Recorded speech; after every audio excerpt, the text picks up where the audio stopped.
जहां उल्लू डेरा डाले होंगे, कैसे वहां उजाले होंगे। लोकतंत्र मर गया समझ लो, जहां जुबां पर ताले होंगे। आज के लोकतंत्र में यही स्थिति चारों तरफ देखने को मिल रही है।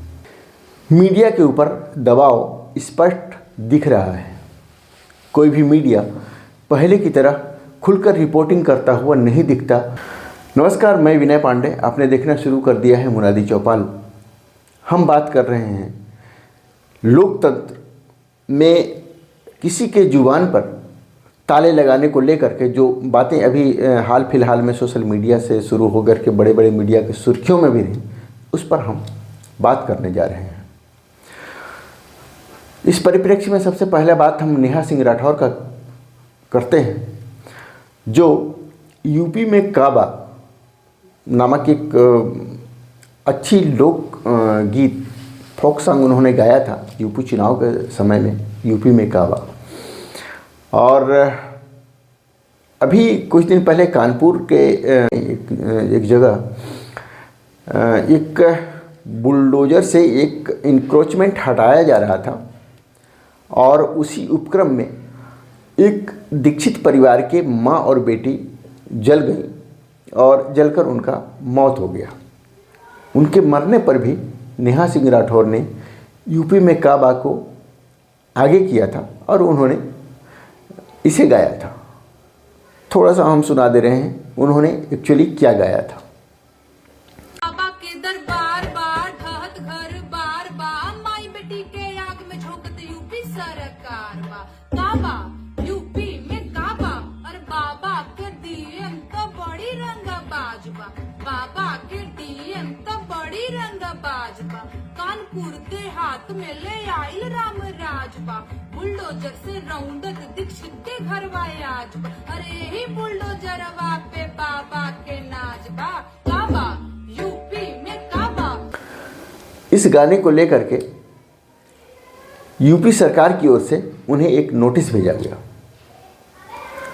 और उस नोटिस में यह कहा गया कि आपके इस गाने से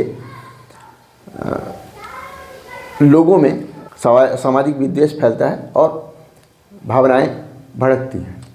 इसके लिए उन्हें नोटिस दी गई। बात यहीं पे ख़त्म नहीं हुई।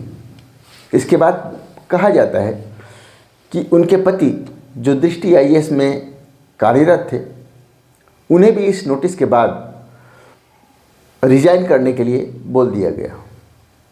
फिलहाल नेहा सिंह राठौर के पति ने वहाँ से रिजाइन भी कर दिया। नेहा सिंह राठौर कुछ दिनों तक हॉस्पिटल में थी और अपना इलाज करा रही थी। उनका कहना था कि डॉक्टर ने उन्हें कहा है ज़्यादा टेंशन नहीं लेने के लिए। और नेहा राठौर ने यह भी कहा कि वे किसी बात से डरती नहीं हैं, इस तरह के नोटिस वोटिस से वो नहीं डरती हैं और अपना फोक सॉन्ग के जरिए जो लोगों की बात है वो हमेशा करती रहेंगी। दूसरी घटना कांग्रेस के बड़े नेता प्रवक्ता पवन खेड़ा की है। उन्होंने अडानी प्रकरण के बाद, अडानी प्रकरण आपको पता होगा कि हिंडनबर्ग नाम की एक शॉर्ट सेलर कंपनी ने अडानी को लेकर के एक रिपोर्टिंग की। इसके बाद से अडानी का जो शेयर है बुरी तरह गिरा और जो दुनिया के दूसरे नंबर के जो अमीर थे अडानी जी, आज वो 33वें नंबर से भी नीचे चले गए हैं।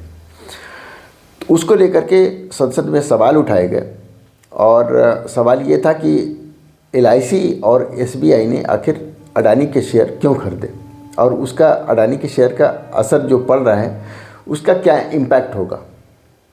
इसी परिप्रेक्ष्य में बात करते हुए पवन खेड़ा ने ये कह दिया कि अडानी को सरकार बचा रही है और गौतम अडानी समथिंग, उन्होंने इस तरह की बातें बोल दी।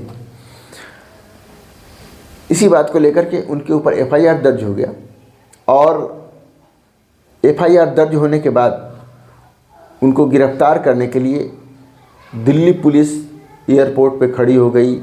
इस तरह से खड़ी हो गई जैसे वो कोई आतंकवादी को पकड़ने जा रही हो। इसकी बहुत आलोचना की गई। हालांकि सुप्रीम कोर्ट ने आधे घंटे के अंदर उनको जमानत भी दे दी और वो छूट भी गए। लेकिन सवाल ये होता है कि लोकतंत्र में बोलने की आज़ादी जो होती है वही बहुत महत्वपूर्ण होती है। अब बोलने की आज़ादी सबको है, हर कोई बोलता है। अगर आप भाजपा के नेताओं की बात सुन लेंगे तो लगता है इनको तो बहुत ज़्यादा ही आज़ादी है, उनके खिलाफ़ बहुत सारे केसेस होने चाहिए, लेकिन कोई केसेस उनके खिलाफ़ नहीं होते। क्यों? क्योंकि वो सत्ता में है। जिस तरह टीवी चैनल्स आप देखते होंगे तो वहाँ एक तरफा आपको सभी प्रोग्राम्स दिखते हैं। कुछ मीडिया संस्थानों को छोड़ दिया जाए, एक हम इंडिया टीवी को पहले छोड़ते थे, तो एनडीटीवी संस्थान को भी और अडानी जो जिन्हें ये माना जाता है कि वो सत्ताधारी दल के साथ हैं या सत्ताधारी दल उनके साथ है, उनके द्वारा एनडीटीवी संस्थान को भी खरीद लिया गया, तो उनके मालिकाने हक में चली गई। तो अब सवाल ये उठता है कि आखिर लोकतंत्र में जब बोलने की आज़ादी होती है तो उसको दबाने की इस तरह की कवायद क्यों की जाती है? जो हमारे सुधी दर्शक हैं वो खुद तय करें कि आखिर लोकतंत्र में बोलना कितना जायज़ है, कितना बोलना चाहिए, किस तरह से बोलना चाहिए, और क्या आम लोगों की आवाज़ को नहीं उठाया जाना चाहिए। बोल क्लब आज़ाद हैं तेरे। हालांकि बोलने की आज़ादी पर हमेशा से पहरा रहा है। अगर हम भारतीय लोकतंत्र की बात करें तो उतने बोलने की आज़ादी कभी मिलती नहीं है, लेकिन फिर भी जितनी होनी चाहिए उतनी तो मिलनी चाहिए। किसी के गाना गाने पर, किसी के मिमिक्री करने पर, किसी के राजनीतिक बयान देने पर, इस तरह की जो कार्रवाइयाँ हैं लोकतंत्र को कहीं न कहीं डैमेज करती हैं। देखते रहिए मुनादी चौपाल। लाइक कीजिए, कमेंट कीजिए, समझ में आता है शेयर कीजिए। अगर कोई सवाल है तो आप कमेंट बॉक्स में कमेंट कीजिए, मैं उसका जवाब ज़रूर दूंगा। धन्यवाद।